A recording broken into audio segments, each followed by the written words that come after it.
15 faits incroyables que vous ignorez sur Pablo Escobar. Bienvenue sur la luxure.com, l'endroit où les futurs leaders viennent s'inspirer. Pablo Escobar est le plus grand baron de la drogue que le monde ait jamais connu. Son nom est synonyme de cocaïne et de Colombie, et aujourd'hui, nous allons découvrir des faits surprenants à son sujet, que vous ne connaissez probablement pas. Né le 1er décembre 1949 à Antioquia, en Colombie, le jeune Pablo a décidé très tôt qu'il était destiné à la grandeur, affirmant dès l'enfance qu'il deviendrait un jour président de la Colombie. Au début, il vendait des pierres tombales volées qu'il nettoyait avant de les revendre. Puis, il s'est tourné vers la contrebande, trafiquant tout ce qu'il pouvait mettre entre ses mains, jusqu'au jour où il comprit le potentiel de la distribution de cocaïne. Le reste a fait de lui une légende.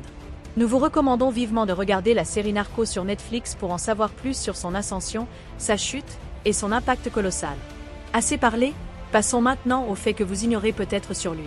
Numéro 1. À un moment donné, Pablo Escobar contrôlait près de 80% du trafic de cocaïne dans le monde. Numéro 2.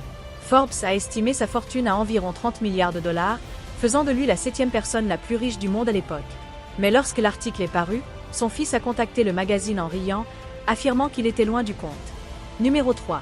Pour Escobar, la seule chose de mal dans ce qu'il faisait, c'était que le gouvernement considérait cela comme illégal. Il disait « Je suis un homme honnête qui exporte des fleurs ».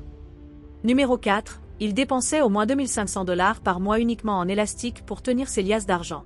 Numéro 5. Il cachait son argent partout, sous terre, dans des caves, même dans des tombes. Pour vous donner une idée, il perdait près d'1 milliard de dollars par an à cause de la dégradation naturelle, comme l'eau ou le feu.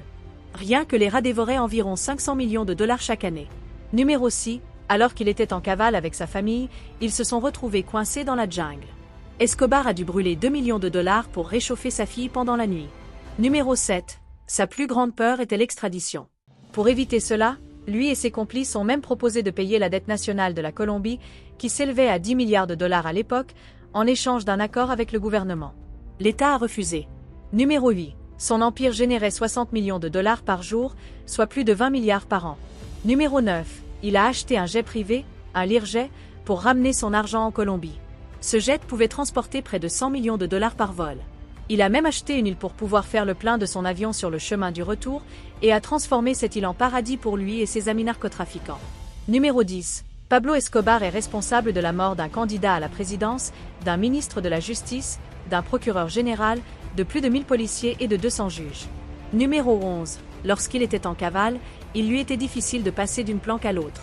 Lui et ses gardes du corps ont donc pris un bus public. Escobar était même le chauffeur du bus.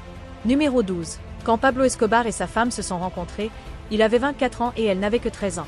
Numéro 13. Il a acheté 20 km² de terrain pour en faire un lieu de loisirs pour sa famille, avec un rempli d'animaux exotiques venus du monde entier.